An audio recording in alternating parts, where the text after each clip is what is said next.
lapel. Can you guys hear me okay? Okay. Is that a joke? Yeah, excellent. So, much to my surprise, and I probably should have figured this out before I got here, or should have asked the question. I said, I'm bringing this over on a thumb drive. Do I need to bring a laptop? The answer was no. We'll have everything set up. I don't have a clicker. So Dr. Swisher is going to be my clicker. So right now, I'm a little bit in panic mode because there are some things on a timer, there are some things on my tempo, and if I can't do this and he doesn't see it, or if he's at the camera, I'm in trouble. So we're going to try and communicate right here and figure out how this is going to work. If you notice in the bio, it's Father Scott Rogers, right? Which seems absolutely silly to me. Does anybody know where the origin of that was? Anybody remember? And nobody cares. So if you care, maybe at the end we'll talk about it. Nobody outside this room knows me as Father Rogers, but most people that do know me address me simply as Father. They don't even call me Roger Rogers, they just call me Father, which I think is nuts. Is it because you were a Catholic priest? Catholic priest. No, I was not a Catholic priest. I went to Gonzaga, and Marco went to St. Mary's, so we've had some battles over basketball games, but long and the short of it is I wrote a code proposal about 8 or 9 years ago, and it was done on a short period of time, and it was as silly as how to define a week.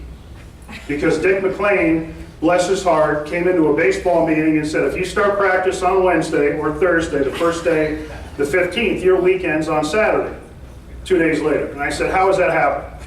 And he said, everybody knows a week is Sunday through Saturday. And I looked at Dick and I said, no, Dick, that's not how we do it. And he said, you're going to need to write a proposal. So 6 months goes by and someone called and said, hey, have you done this? No, I haven't. I'm sorry, it's due in 24 hours. So here I go with my sarcastic nature, and I said something about, he said everybody knows a week is Sunday through Saturday, and I said I beg to differ. If you have a religious bent, a week is Monday through Sunday because he rested on the seventh day. If you're agnostic, or you're an atheist, or you're part of the NC2A, or you're my 13-year-old daughter, you know that a week is 7 days. Right? That was my rationale. So when you get up to speak for the proposal, I was introduced because of that bent. Marco introduced me as Father Scott Rogers because apparently I chimed in on some Catholic thing for him. So why I agreed to do this presentation, because I've been asked to do something like this a few times, and I'm afraid that it's old hat, and I don't want to be that old hat guy that nobody wants to listen to, but just in my own experience, in my 12 years EAD, the amount of misinformation that I see out there coming from my own coaches, that's regurgitated to other coaches, that's repeated as gospel. I dealt with it as a coach, recruiting. I dealt with it when I was coaching. I deal with it in administration. And with the turnover that we're dealing with on a regular basis with our coaches and the experience levels that they come from, I thought it was really important to share this information. It wasn't exactly what I wanted to talk about, but you know what? You don't know what they don't know until they need to know it, if that makes sense. And sometimes I'm shocked, even in the last 24 hours, of the questions I get from my own coaches, repeating something they were told by one of our other coaches that this is how it works. Go ahead.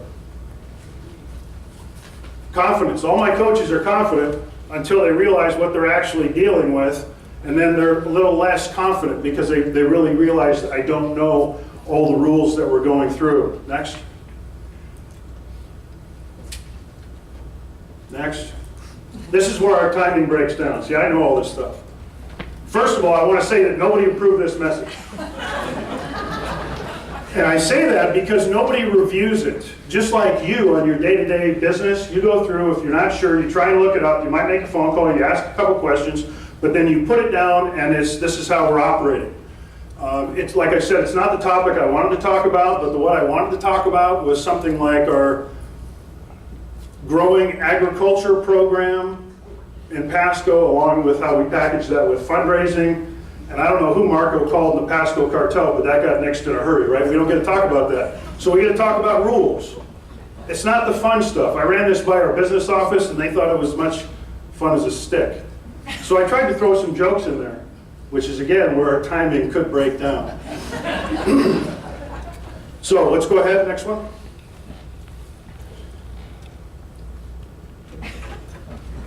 These are my opinions on our interpretations of the rules. Jim didn't approve, Marco didn't approve. Next slide. Viewer discretion is advised. You might have a differing opinion, that's okay. Slow down, cowboy.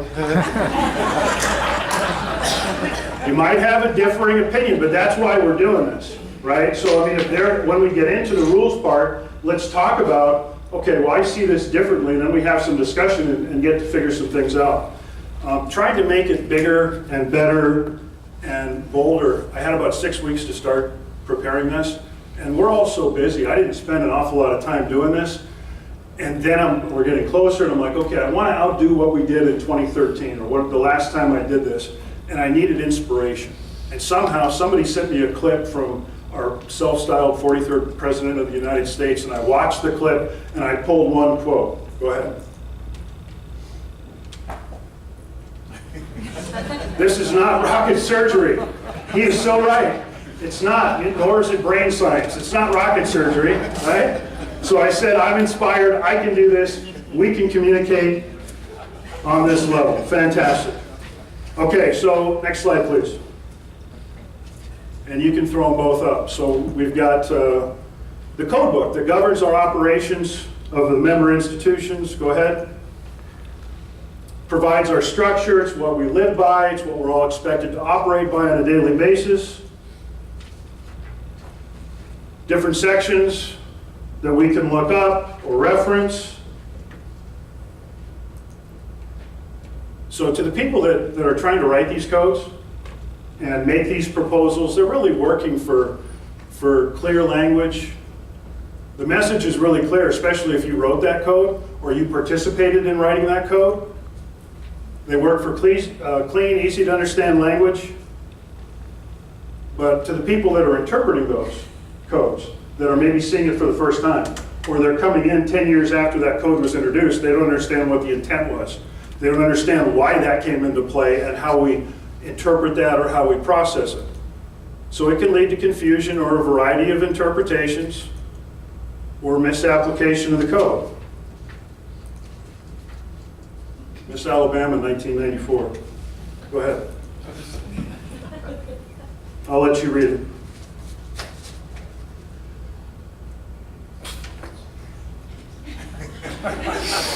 I'm sure she knew what she was trying to communicate in the moment on live television, right? But that's what came out of her mouth. It made a lot of sense to her in the pre-rehearsal, and this is what I'm going to say, but that's what came out.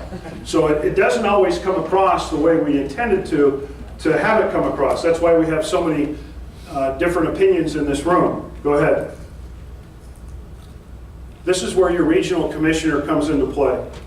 They're such a valuable resource to be able to ask those questions, whether they're within your own institution or someone else's institution. I learned to find the answer myself first, and that was more or less because my AD, Dave Dunnerman, wouldn't give me the answer. I'd come to his office and say, hey, what about this? And he'd say, did you look it up? I'm like, why would I look it up? You're right here, right? And he's like, well, what's the point? If I tell you, you don't learn anything. You don't actually go through and try and figure it out. So he would have me go look it up, and I'm like, okay, great. He gave me homework. I'm trying to teach my classes, coach my team, and he's making me research the deal. And then he would say, if you can't find it, come back and ask, and I'll give you the answer. Next. So I learned that if I still have a question, I ask it. Jeff made that statement. I probably field 2 or 3 phone calls a week. Most of them are innocent. Most of them are, hey, how do you see this? And then I turn around and call Jason about soccer, or Ken about soccer, and say, hey, what do you see about this? Because I'm not a soccer guy, but I want to get it right. Yeah, so I still call others for clarification on code issues. Next. The code does not specifically say that I can't. Fill in the blank. Looking for a loophole. When I was coaching, I used to have 12 rules as a coach, and the 12 rules that I brought with me from Gonzaga, I didn't make them up, I brought them with me. They were what we used at GU. And after a year, I would find guys, 18, 19, 20-year-old guys with good intent, coming to me saying the rule doesn't specifically say that I can't do this. And after 6 months of negotiating rules about being on time, how you treat members of the opposite sex, how you represent us in class or on campus, and they're trying to find loopholes in it. I went to practice one day, and I said, we don't have any rules anymore. And they're like looking around going, what do you mean? We don't have any rules. Wait a minute, I'm sorry, we've reduced it to one rule. And they're like, what's that, coach? And I said, don't screw it up. That's it. Well, what does that mean? Don't screw it up. Who decides that? And I raised my hand and I said, I do. There are no loopholes. If I think you are trying to get around something for whatever the intent is, I am the judge, jury, and executioner. Next. Just because something is not expressly prohibited doesn't give you the right to take action on it, especially if it's unethical or immoral. Go ahead and click it again. I found this interesting. Was provided input that was radically different from the truth, and I assisted in furthering that version. He lied, and he was okay with it in the moment. Go ahead. We're self-regulating, which to me is kind of scary. We're in charge of our own deal, and it's on us entirely. Go ahead. We're responsible for our own programs, our own institutional compliance within our association.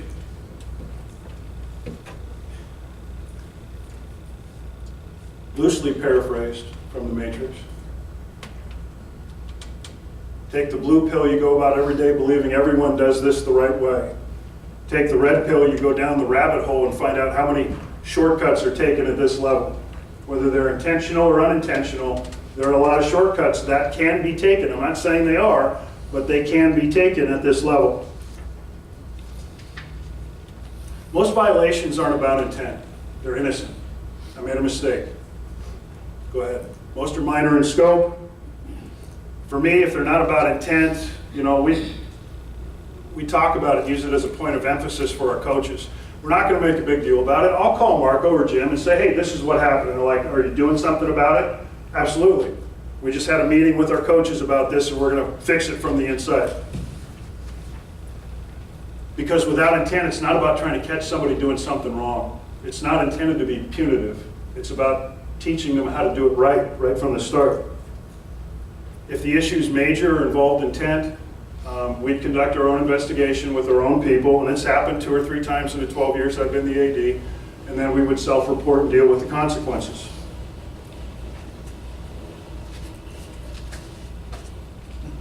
The truth is not the answer. Tricky Dick Nixon. The truth is not the answer.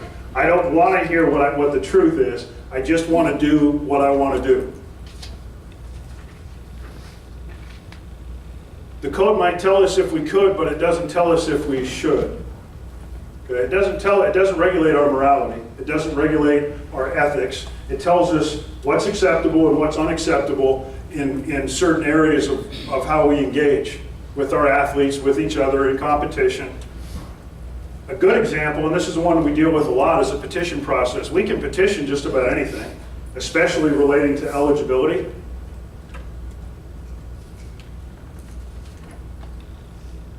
Let's do 2. Sometimes we get so consumed by whether we could, we don't stop to think if we should. Should I push this through?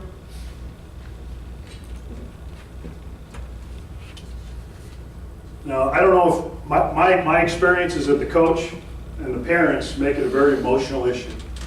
They see everything with emotion. It's all about them. The first thing I saw, I've been up, we left at 7 this morning. Okay, did you guys see the picture of me? Did you see the picture of me in the program? Or the picture? Okay. I was doing bear claws 2 at a time, and then get stuck in this region right in through here, Tommy boy. And then I figured I'd get into the weight room and knock that off. I don't know where I was going with that, but I had a segue.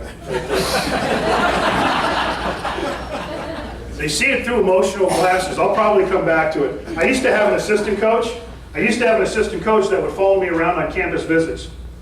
And his entire job, was to keep me on point. His entire job. Because I'd start talking and someone would ask a question, and I'd say, did you see that picture? And I'd say, okay. And as soon as I stopped talking, he'd say, bullet point. And I'd get right back on point, and here we go. And I don't have that, so I forget where I was going with that, but it'll come back to me. It'll come back to me. So it's all about, okay, here's where it is. I swear to God, here's where it is. I've been up, we left at 7, I got up at 2 because I'm going to the gym for 2 hours before I come here. So I got to the gym at 4 to 6, I got to the school, I showered, got the rental, did the whole deal, and again I lost my train of thought. It'll come back to me. No, so I'm at the gym, I swear to God I couldn't make that I'm 50-some years old, I need the glasses now. Okay, but don't get me off, squirrel. See, you get me off point, I start losing stuff, right? So here's the point. What I'm watching on whatever news channel it was, some parent and some player are suing the high school athletic association and the coach because the player did not play. It was baseball. The player did not play this season or whatever season. Maybe it was a former player. The bottom line is the school district, and the coach are being sued, and they're calling it a form of bullying. The coach was bullying my son. I don't know what they're looking for damages, but that's how they see the world.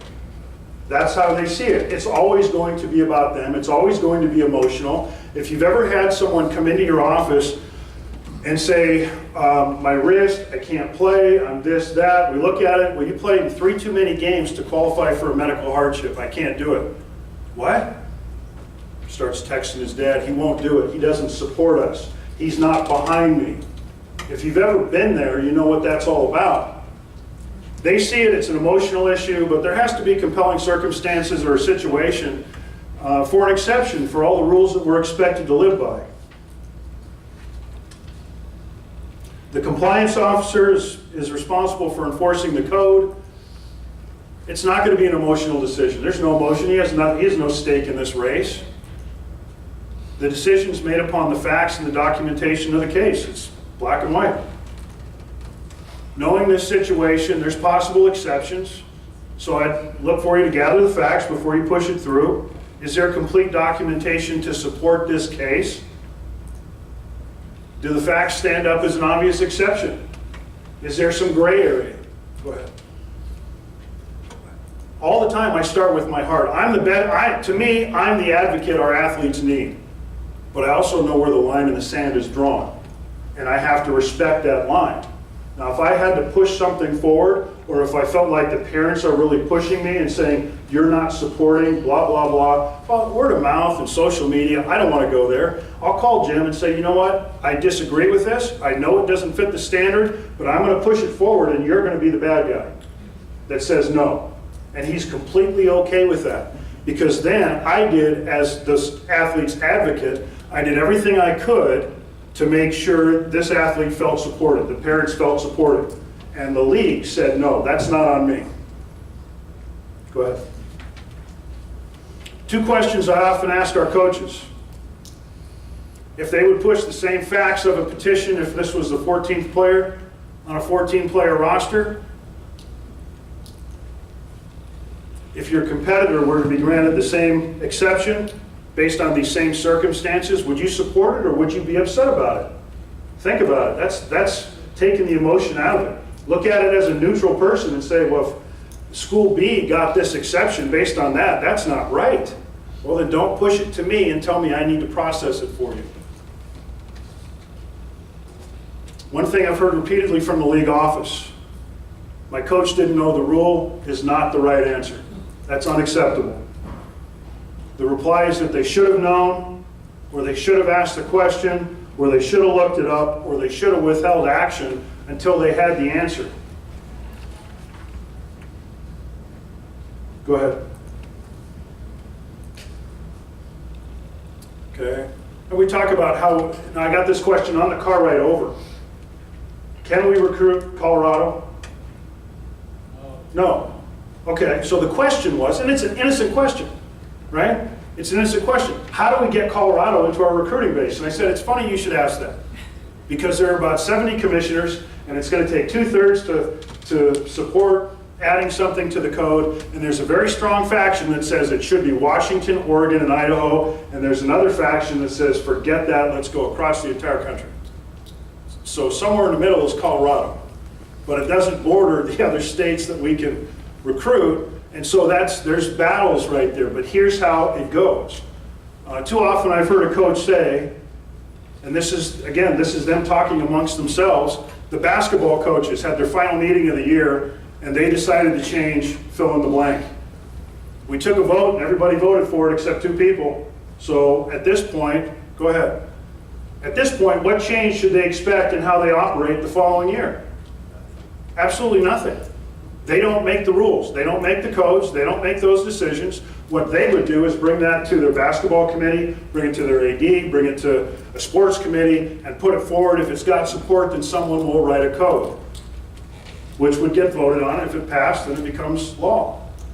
Some decisions are regional, tiebreakers. Go ahead, scroll through it. Game times for conference contests, what regions' dues are used to support, etc. But other than that, it's most of it's in the code book. Go ahead. And again. Okay, if we go through some scenarios, let's just click all the way through. If you have to ask or confirm with someone next to you, it served its intended purpose. And all these scenarios in this presentation are real, with a small disclaimer. Occasionally I made one up because it sounded cool. Okay, so we're not going to go through this again. So I mean, literally, you can answer the question right now. If you're not sure, you know, it's not a crime to give the wrong answer. The intent is to learn, right? The intent is to identify what I don't know, because you don't know what they don't know until it's almost too late. To be eligible to compete in any given quarter, someone has to be enrolled by the end of the first week in class. No. Go ahead. An athlete has to be enrolled 20 calendar days from the first day of the quarter to participate. Next question. This one came up yesterday. It came into my administrative assistant, and it was one of the last things I dealt with before she went home. Does an incoming freshman baseball player trying to walk on the baseball team to make the squad, does that person need to be enrolled in 12 credits in the fall quarter? What's your initial reaction? What's your gut reaction? Does that athlete have to be enrolled in 12 credits to participate in the sport? My initial answer was yes. And then I stepped back and said, okay, think about this. Our scholarship athletes have to be enrolled in 12 in the fall. It's a financial aid thing for us, but baseball eligibility is not generated until winter quarter, right? So I could have a baseball athlete on scholarship go through, not pass 1 credit in the fall, and based on our rules, that person could be declared eligible for winter quarter because he's a first-term participant. That's where I settled. My initial reaction was no, needs to be enrolled in 12. Stop. Okay, we talked through it and we arrived at this person doesn't need to be enrolled in 12 credits. They're trying to make the team. Technically, they don't have to pass anything in the fall because there is no eligibility report generated in the fall for baseball. Next. One more click. So which of the following locations falls outside our allowable recruiting areas?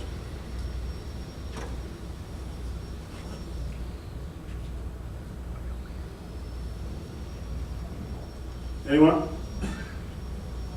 Can't read it. Can't read it. Okay. Washington, Oregon, Idaho, California, Nevada, Utah, Montana, Alaska, Hawaii, Wyoming, British Columbia. Wyoming? Isn't Wyoming allowed now? Okay, go ahead and hit the next one, please. We just added Wyoming because it borders Idaho, right? And here we go, expanding it because we added Idaho with NIC, and their request was, hey, we do this for the other states, let's do what borders Idaho, so we included Wyoming in that mix. What is Hawaii? What is that border? What is Hawaii? Yeah, what is it border?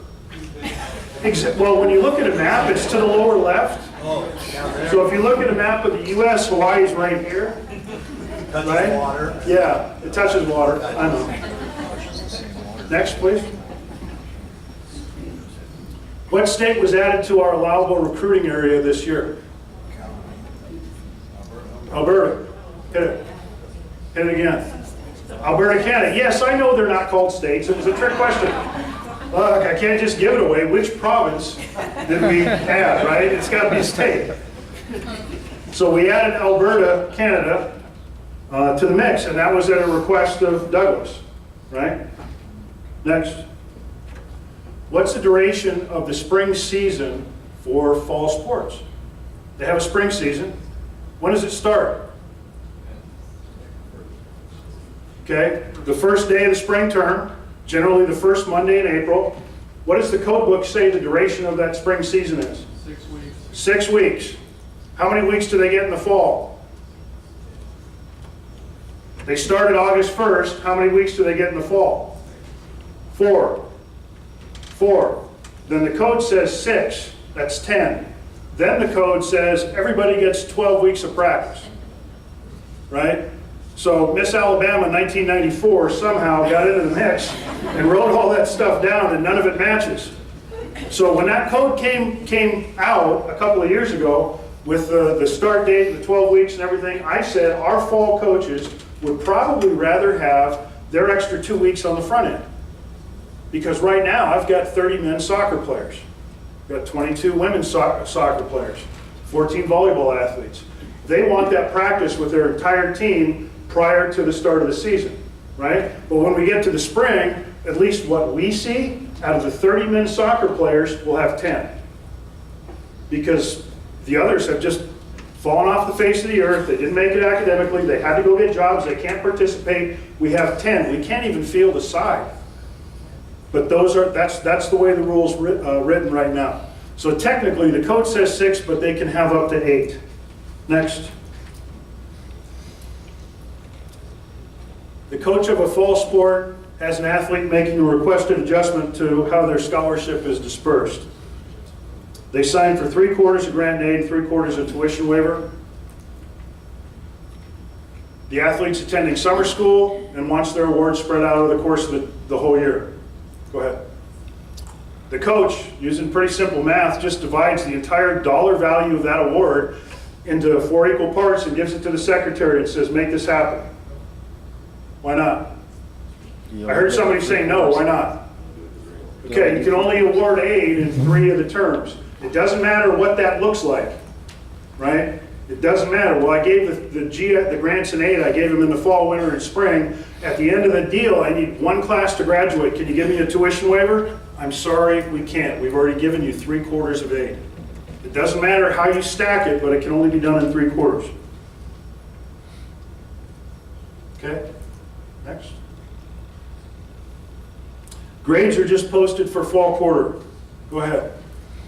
Men's basketball, 2 players that we know. The grades just came out. 2 guys that didn't pass, they didn't meet the 10 credit minimum, and he's got 2 players on the DL that he thinks will be eligible by the end of December. Next. Please. The women's coach, completely opposite. Grades just came out. They've got 2 players that can be immediately eligible, and they are desperate to have them play. They ask you for an immediate turn-in of the eligibility report. The men's coach wants you to delay the eligibility report until the last possible minute. How do you satisfy them both? Can you?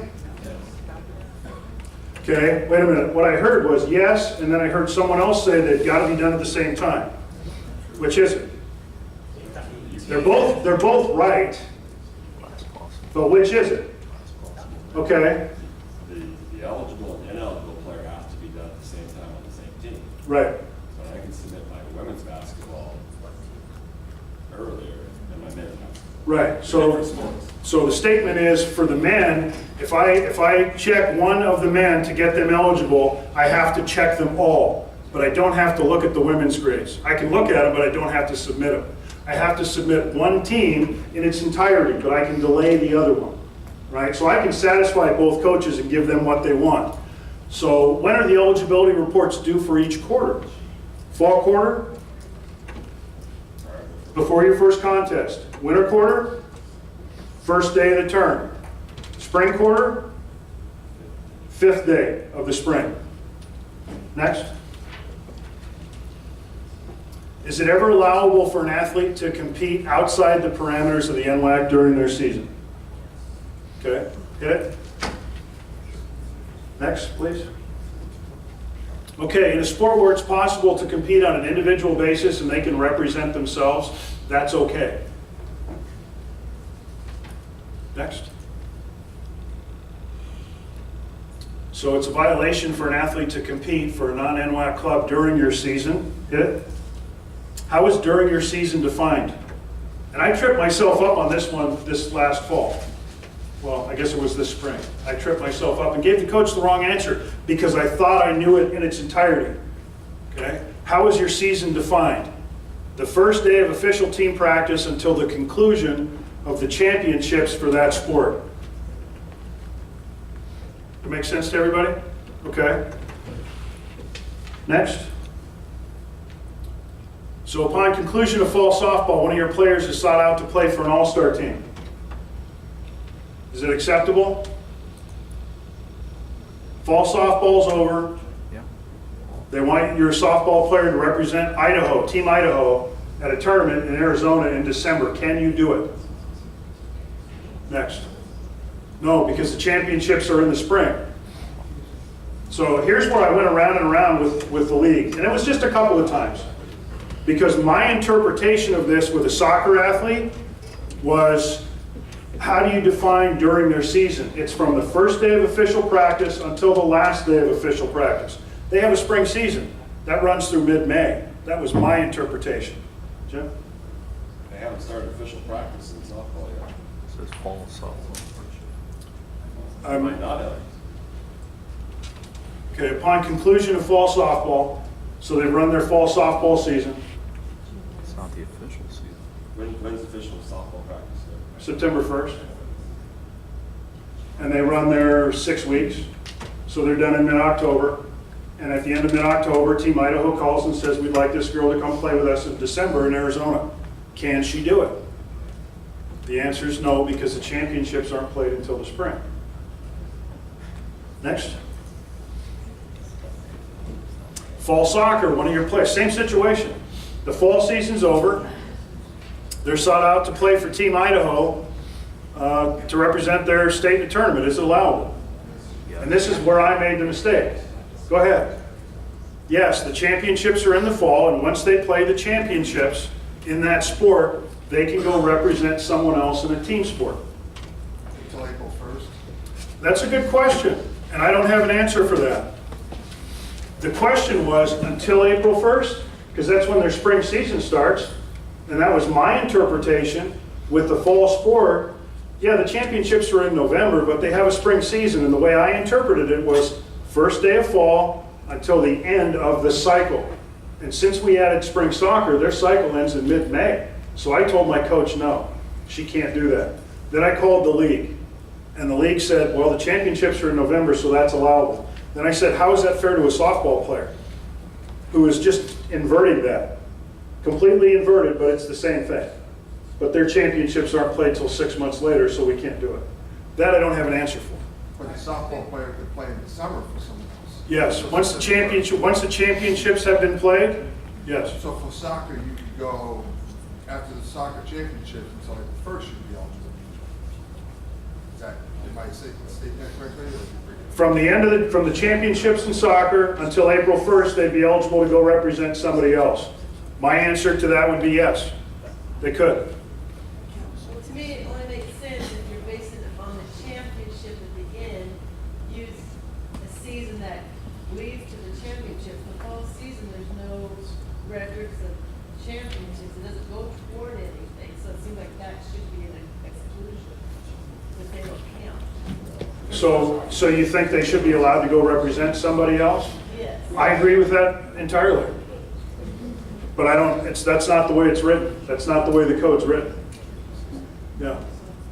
Well, their season, fall ball, their season does not actually start until winter term. So they could play for that other team in December in softball. Their season won't start until winter term and then end with the NWAC championships. Okay, so does everybody have that interpretation? Okay, so the answer to that was fall softball or baseball is exactly as you said. It's a non-counting practice period, just like the spring soccer is a non-counting practice period. And so technically that's Weeks. Part of the 12 it's part of the 12 weeks, but it's not the period preceding their season, is what I heard. Baseball competition. Right.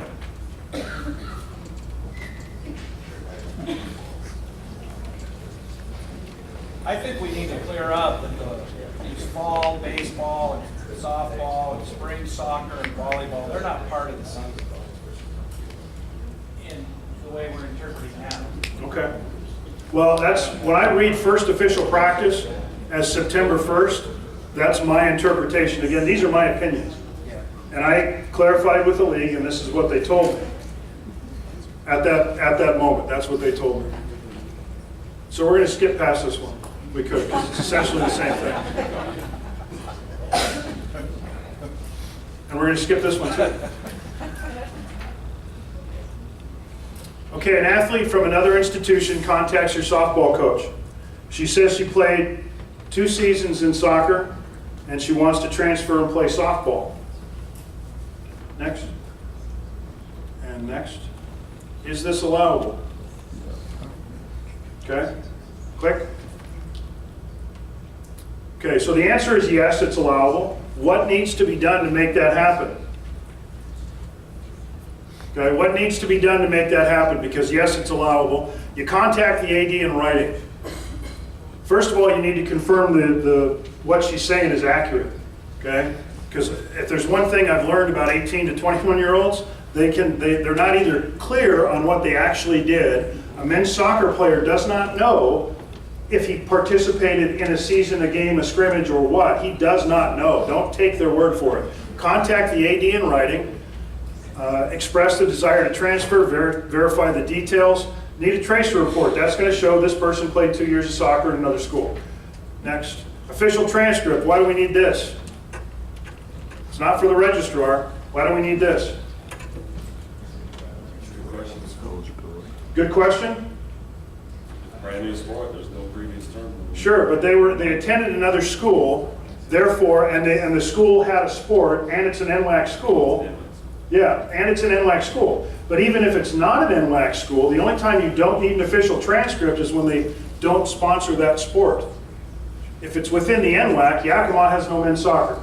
I still have to send a tracer to Ray Funk to verify that my transfer on the men's side did not play men's soccer, which they don't have, to verify he didn't play. Okay? But if it's another school that doesn't offer sports at all, I don't have to send a tracer to verify if it's outside of the league, right? So the official transcript essentially is to verify that student doesn't owe the other school money. And someone would say, well, what does that matter? Put the shoe on the other foot. I put a $600 hold on that athlete because they didn't turn in a stitch of gear when they left my program. The only recourse I have to get that money back is to not release their transcript. That's all I've got. Because they're not going to return messages, they're not going to call me back, they're not going to show up with it. And we go through it with certain sports and certain demographics every single cycle. We put a hold on them. If you let them play, I'm never going to see my funds. That's why we do that. Is a petition needed to allow this person to play? They played at another NWAC school. The answer is no. She fulfilled her obligation to the original institution for the sport she signed for. She does not need a petition. Next. What academic standards would this athlete be held to? Go ahead and click through it. It should just scroll down. Enrolled in 12 credits during the terms of competition, passed 10 previous quarter, 36 between seasons, and a minimum 2.0 GPA. The answer is A and B. If they're going to compete, they have to be enrolled in 12. And because they participated in an NWAC sport, different sport, they're held to the 10 credit previous quarter rule. First term participant in this new sport, so we don't have any accumulated credits that are required, and there is no minimum GPA, unfortunately. Next. Next.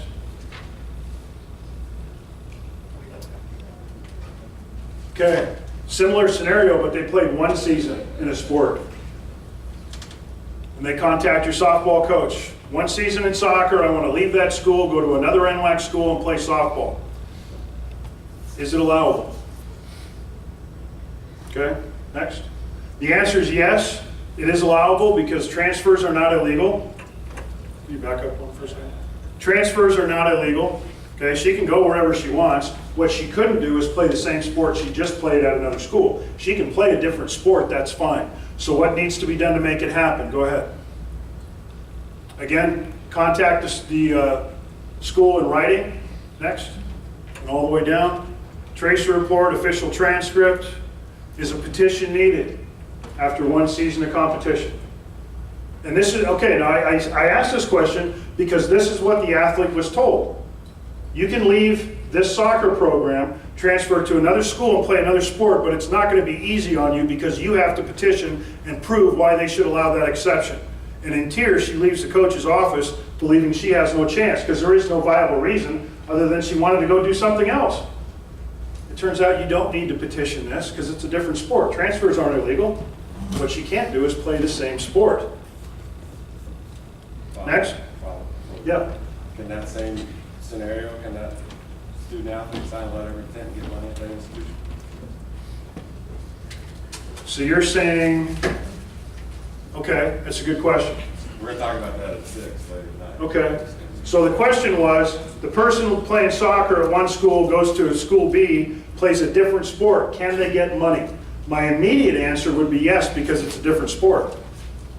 But that's my immediate answer. What I would do is call Jim and say, break this down for me. And tell me yes or no and why or why not. So that I get it right. But my immediate answer is yes, because it's a different sport. Scott? Yes? First that situation, women's soccer player, school A, contacts you in December, wants to come play softball for you in winter and spring of the same academic year. That's a good question. I wish I'd thought of that. I mean, you have the answer. Yeah. That's why I asked. Okay, that's a good question. She plays soccer at institution A in the fall, then contacts me in December and wants to transfer to my institution and play softball. Could she do that? As long as she's academically eligible. As long as she meets all the academic criteria, I would believe that she could. Transfers aren't illegal. We can't dictate that. And as long as it's a different sport, I would say that's okay. Yeah, Ken? And Scott, the way I remember that happening is that if you have the same sport, like, you know, two colleges, they both have softball, you actually have to petition that. Okay. That's the way I remember a couple times up the shoreline we had that happen, where a girl wanted a volleyball player wanted to come out and play softball. And because Edmonds had softball, we had to petition. I wouldn't ask for that. No. As long as they're not playing the same sport, I wouldn't ask for it. Okay. Tracy? You can scroll all the way down. So again, what academic standard do we have in place for this person? Go ahead. Again, A and B enrolled in 12. During the season of competition, they have to pass 12 or 10 in their last quarter of attendance because they've been an NWAC participant. It's a new sport, no accumulated credits, and there is no minimum GPA. Next. I believe this one's on a timer. Okay, colleges can provide visiting recruits with which of the following? Meals, transportation, lodging, entertainment, all of the above, none of the above.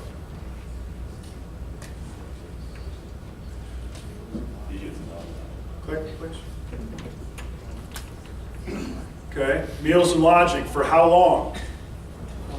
Okay, for 24 hours. So that was put forth this year to make it 48, and it did not pass, so it's still 24. Okay, student athletes are eligible to receive additional funds through foundation scholarships provided by your institution. This is legal because these scholarships are available to all students, and there are application deadlines, and they're distributed by people in your foundation who decide these things. If an athletic department has funds in their foundation account, are student athletes eligible to receive these funds to reduce or eliminate tuition? Okay. My answer is no, you can't. Additional funding that's not available to all students falls under extra benefits. So if it's controlled by athletics and there is no open competition for those funds, I can't just stockpile $10,000 in my foundation account and say, okay, I'm recruiting against somebody else and they've offered 3 terms. I match your 3 terms and I'll give you $1,500 in foundation money. It's an extra benefit. That's illegal. That's also a major violation. Next, please. What are the parameters to void a letter of intent for second-year participants?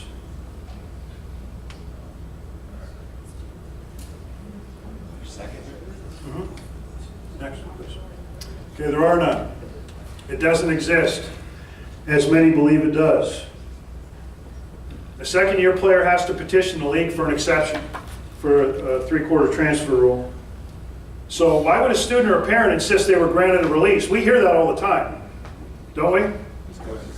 Yeah, because coaches say it all the time. Because parents are emotional, athletes are emotional. I don't like you, you treated me like crap, I want to go somewhere else. Great, I release you.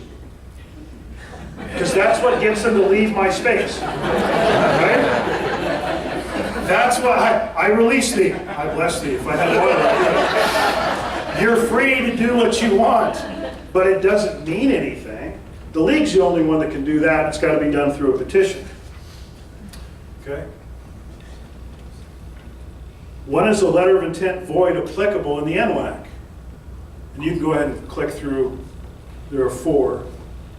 Prior to the institution's first day of fall classes, prior to the first official practice, prior to the first official contest, whenever the coach utters the words, I release thee. I had to have one throwaway in there, right? Okay, so it's A or B, depending upon what sport you're playing and the timing of that sport. Like right now, we haven't started classes, but we've started official practice, so it's too late to void. 10 days ago, we voided a letter of intent for a baseball kid based on his submission. He had talked to our coach. We have not started practice. We haven't started classes. We support it. We don't want someone there that doesn't want to be there. So we did it, and he got his release to go somewhere else. Okay, so who does the LOI release apply to? Click. Incoming freshmen prior to the first official practice or the start of classes. Next, please. An incoming freshman volleyball player is awarded athletic aid in the summer term. She passes 12 credits. When the summer term ends, she decides she's no longer interested in attending your institution or playing volleyball. Since she never enrolled for fall and didn't attend an official practice, can the summer award be redistributed to another member of the team? Go ahead. The answer is no. You awarded the aid, the student used the aid, that's countable aid. She'll never show up on an eligibility roster, but that aid still needs to be counted. You distributed it to an athlete that you signed, she used it, it was executed, it still counts. Scott, what if you bill her? What if she pays it back? That's a good question. What if she pays it back? And we don't do this anymore at CBC because they found that 95% of the time when they send it to collections, they still never see it. We don't do that anymore. We used to, and we used to say, we're coming after you. And 95% of the time, we don't see a dime. So our policy changed to, if you award in the fall, or you award in a quarter and they don't make it, and they disappear, that's tough luck. If they stayed, we just take away their award for subsequent quarters. That's the punishment. But I can't go after the fall. What if they paid it back? My immediate answer is yes, you can. You can redistribute that because I gave it to you, you gave it back. And I can give it to somebody else. Jim? That's going to be based on your institution. Okay. But I'd say you have to get it back. We can't just say we sent it to collections and we intend to get it back. You actually have to get it back. Okay, what factors are considered when a petition for a medical red shirt is received by the league? 2 criteria. The first is how many games they played in. It can't exceed 20% of all games scheduled. And the athlete cannot have played past 50% of all games allowed for that sport. Next. Medical documentation, including a statement indicating this participant can no longer play as required. Most of us saw the email from Marco. I mean, I'm guilty of it too. I submitted something back in May that was complete, it's done, it's easy. What it said was, from the date of injury, which was the 10th contest, which was exactly 20% of the schedule, from this date, this person cannot participate for 6 weeks. That takes them to the championships. For me, that said your season's over. For Jim, he said, that doesn't say your season's over. I need a statement that says your season is over. Okay? Next. The host of a softball tournament has a 2-day event that you want your team to attend. Travel to get there is workable on the first day, but it would be easier on all parties if you could arrive the night before. The host offers to pay for a room night. To induce you to travel and play an extra day, you intended to participate anyway, but now you can stay 2 nights and let your team play 2 scrimmage dates. Is this allowable? 2 overnight.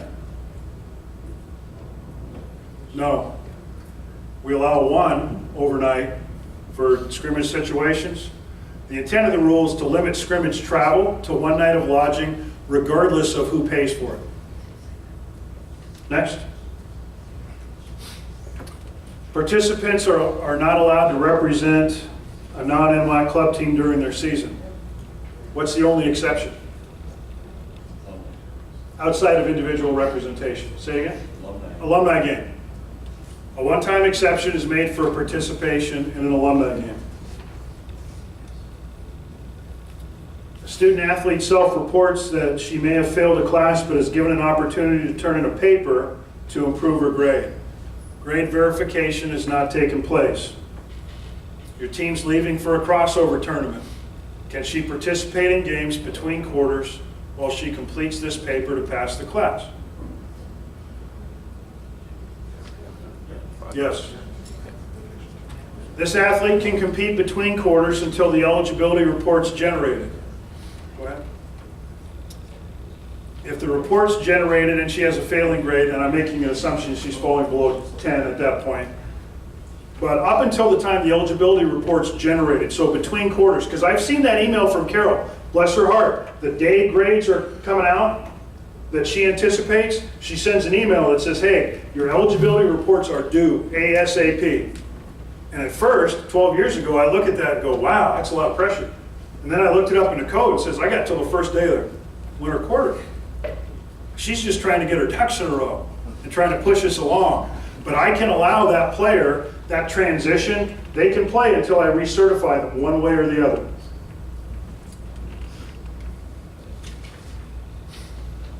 This was a doozy. This was 3 years ago. A baseball player's been ineligible for winter quarter. He's missed all 18 contests, but he insists he pass all winter quarter credits and will be ready to play when grades come out at the end of this week. His father travels for the conference opener over spring break. He produces written documentation from all the instructors that verified his son passed all 15 credits. And it's his dad's birthday. It's dad's birthday. The best gift you could give me, Father Rogers, is to let my son play in the conference opener, because I'm already here, man. Come on. Okay. Can the AD or the coach clear the athlete to participate? Because I know, I see it. It's right there in writing that he passed. Marco, did you have a question? Okay. Okay. Next. Okay, so the answer is no. The AD or the coach cannot clear this, even though I've got it right in front of my face. And here's the answer why. Grades for any team have to be checked at the same time. So I might gain this player back, but I might also lose 1 or 2 in the process. So might be there as well. Whose dad might be there as well and be chasing me with a club. Exactly. Can't you wait till the end? So the bottom line is I have to check them all at once. Okay?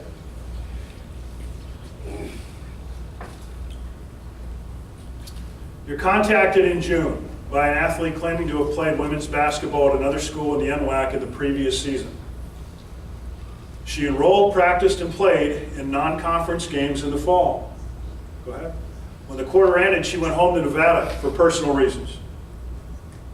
She's calling to see if she can transfer and play at your institution. You contact the school and confirm that she played in the fall, then she left at the break and she didn't come back. The coach was aware this was going to happen. At this point, what do we know? Go ahead. Okay, what we do know for sure is that she's burned a year of eligibility by playing in the fall. What else? Did I just have one? No? Sure. Okay, cannot transfer and play in the fall without a petition. Because there's the three-quarter rule. She played in the fall, she separates in December, she can't come back to another school in September and represent another NWAC school without a petition. Next. We also know, we have it confirmed, she passed 7 credits last fall and has 22 semester units from BYU, Idaho, from the year prior to enrolling at the NWAC school for basketball. She signed up to serve in a branch of the military and she deferred until May. I swear to God, you couldn't make this up. This much detail, you couldn't make it up. She's deferred until the following May, but she's enlisted and she is going for a 4-year commitment. She wants to give basketball one more shot. Upon receiving transcripts, the AD says she has enough credits. The GPA is 2.5, but she will not be able to play until winter quarter. Why? First of all, how does she have enough credits? She has 22 and 7. Okay, there's semester credits. The multiplier is 1.5. 22 semester units is 33 quarter units. Okay, so she has 33 from BYUI, she has 7 from the previous school, that's 40. 2.5 GPA. Those things all line up. What's holding her back, go ahead, please. 2 things hold her back. The 10 credit previous quarter rule, because she passed 7 in the last term of attendance. Okay? And then 3-quarter transfer rule separation from the previous institution. She'd have to go to school in the fall and pass at least 10. That would meet that requirement. Then when we get to winter, she's met the 1-year separation requirement for a 3-quarter transfer rule. Okay? I'm not saying we should, but if that was the scenario and she's never going to play again, there's a way to make it happen. Sophomore night's approaching.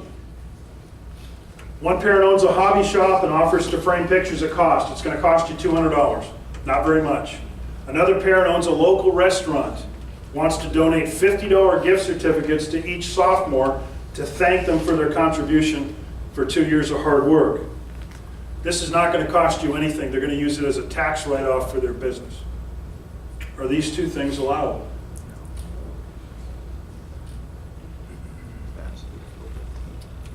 Next. Okay, the frame pictures are okay because you're paying for them. Even though it's at reduced cost, you're paying for them. That's okay. The gift certificates for free meals fall under extra benefits and are a violation of the code. If you paid for them, you could take them and give them to your athletes. That's fine. But if he gives them to the athlete, that's an extra benefit. Can you pay $25? Could you pay a reduced cost? Yeah, I'm sure you could. As long as you paid for them. I'm sure you could. An international student's kicked out of his apartment for violating a noise ordinance. The spring term has just started and the coach invites the athlete to live with them in a spare room until school's out. Is this allowable?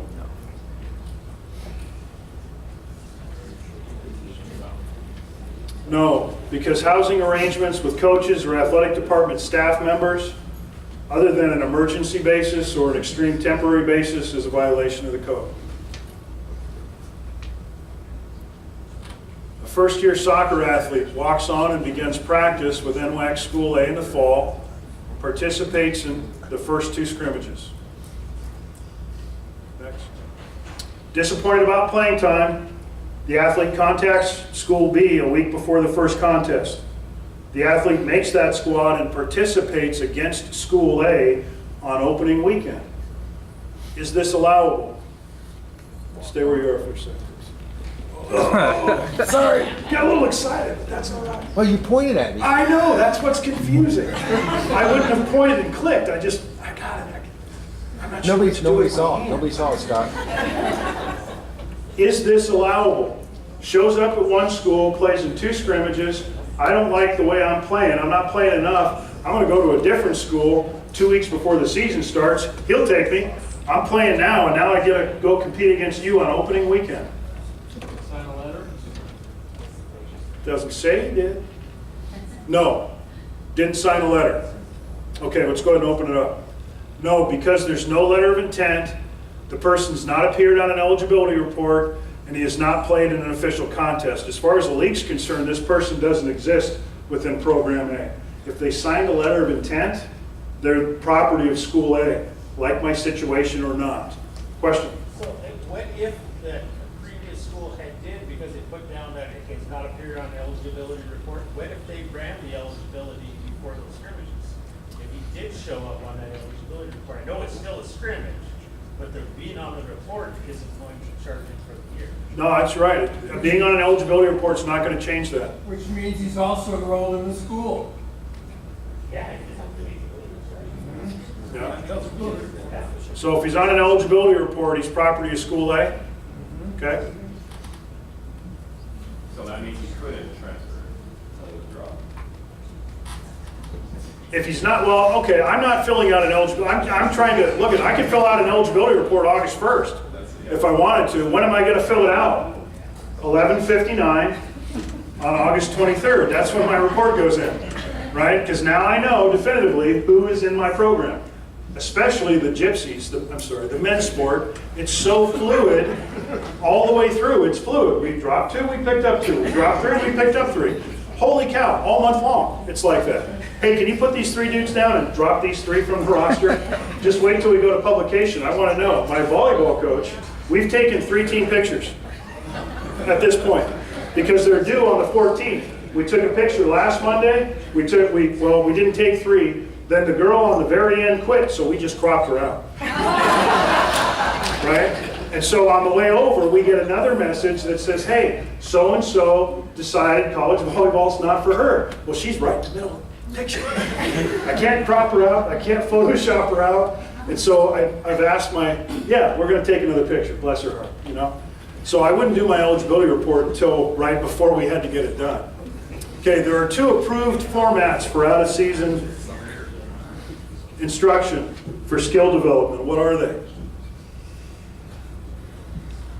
Okay, we have 2 options. You got 4 athletes and 1 coach for an unlimited amount of time, or we've got 2 hours per athlete per week, unlimited number of athletes. Anybody have any questions on that? Next. A second-year student athlete needs to pass 36 credits from the initial term of enrollment to be eligible for a second season. Okay, I believe that's true for a fall sport athlete. For all other sports, we're counting 36 between seasons, or if we start counting from the initial term, which was new to us a couple of years ago, then we have to add 12 credits per quarter until we get to when we're trying to certify them as being eligible. So we're counting credits at another institution, just like we did for BYU Idaho. We could count those even though she didn't use them between seasons of competition. How am I doing on time? Way ahead. Okay, we're running over. Anybody have any questions? We're over, right? We're done? Do I want to wrap it up? Never give a former coach an open mic.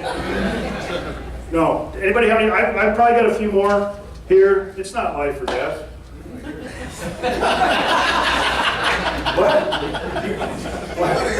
What did I say? Okay. Do you mind? Can we go over? We want to hear it. Jim? I just have a question going back to the your athletic control job. The foundation athletic control job. Not a job. It's a grant. It's not a job. We're not working for it. No. Gotcha. No. Okay. Good. Question. Okay. Hey, before I forget, Duncan, it's your birthday, isn't it? Duncan Stevenson? Yeah. Happy birthday, man. I meant to say it at the beginning, but I keep looking at you and I keep wanting to say it.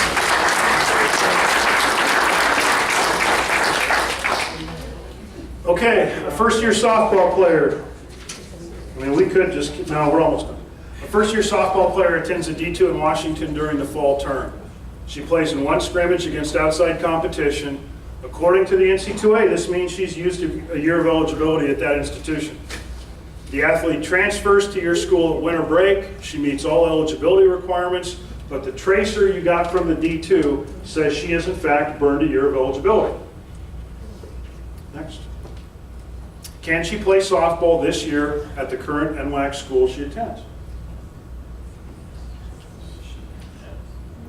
No, go ahead, Tracy. That's fine. The answer is yes, because the NWAC does not recognize scrimmages as official contests. The Division II does. So if they play outside competition in the scrimmage, that counts. But we don't recognize the scrimmage. So even though their tracer says she played in the scrimmage, yes, she burned a year, for us, no, she didn't. But I would make sure that athlete understood that if she goes back to the NCAA, they will count that as 2 years. 2 slides left. We almost had it. I almost got to that. Thank you, though. Jim, I love you. No, we were almost there, Jim. I've got it on like 2 slides from now, I think. So what year is she considered? Because the Division II says she burned a year, and now she's playing for you. So what year is she considered because she played at a Division II school in that first year? She didn't at Cornell. Go ahead. Or something else? And again? Okay. Provided everything else is met, the player's immediately eligible and she's a first-year participant. Go ahead. Okay. Now, the reason is you can't burn 2 years of eligibility in the same season, just like you can't represent 2 different institutions in the same season.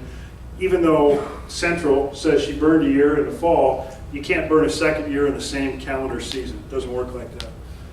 What if she sat out? Here we go. I was about to address Jim's concern. Can we go back for a second? What if she sat out the spring at the D2? Okay, she played in the scrimmage. She stays at that school and sits out. But the tracer says she played a year. We don't recognize that year because it's a scrimmage, right? Then she plays 2 years at your school, transfers back to the same D2. What year is she now? Senior. Or senior, right? Because she went back to where they recognized she burned another year. Absolutely. I think that was the point you were trying to make. Next. Yeah, let's go ahead and pass this one up. Part of the logic is hubba, hubba, hubba. Okay, you schedule a press party to announce new signees for your sport. To attract attention to the from the local media, you send out a list of all the athletes committed for your sport to local athletes.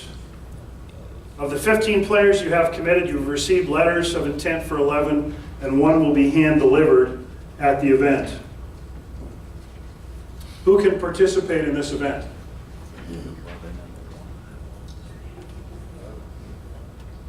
Go ahead. Okay, the 11 received by the institution for release. Okay, they have to be officially received and submitted before they can participate. So, now stay right there. When the AD tells the coach of the league requirement for participation in this event, the coach only allows those 11 received to participate, successfully avoiding a violation. Next. Or so they thought. The violation actually occurs when you release those to the media. So if they haven't committed, if you don't have it and you release it publicly, it's not for public consumption until you have it and send it into the league that says this is confirmed as accepted. That's what the violation is. Questions on that? Okay, I think that was it. Next one. That was it. I had some other quotes that inspired me, but we're over time. There's some great 43rd President stuff, but I'm going to pass. So I appreciate it. So I appreciate your time. Thank you.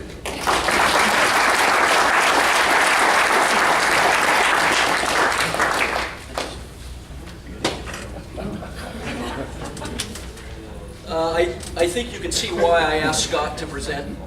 It's obvious.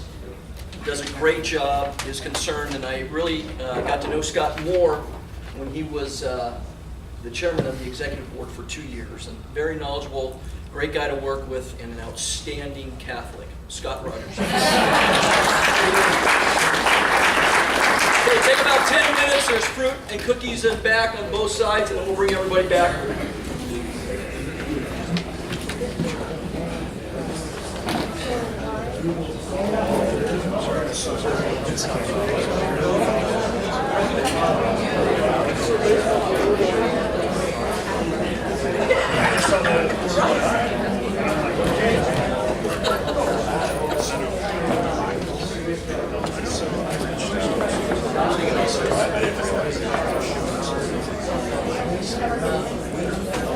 They're pretty much done. They're just so.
So this turns it off.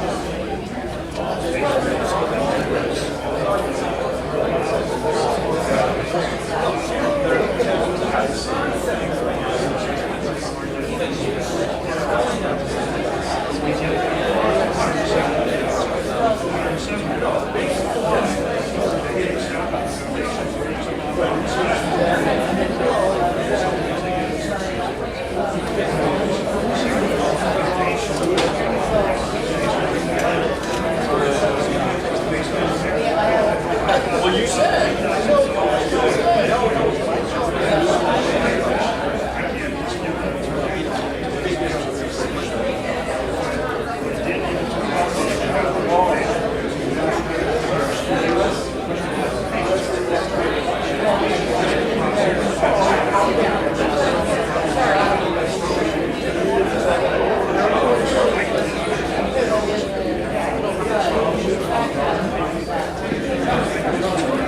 That gets us back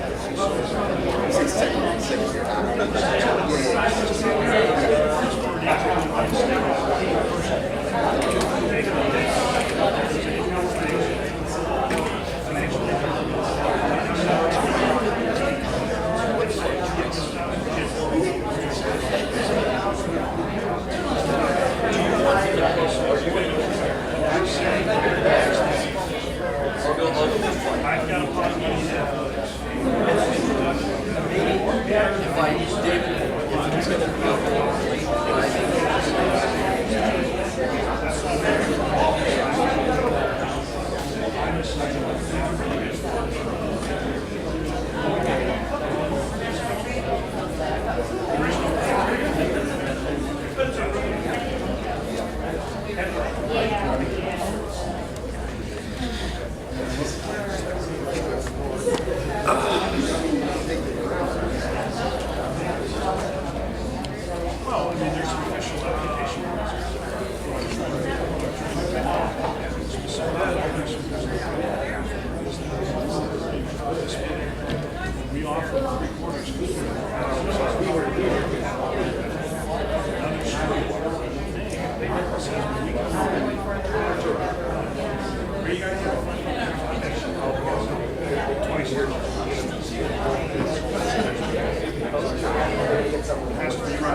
Well, we don't know.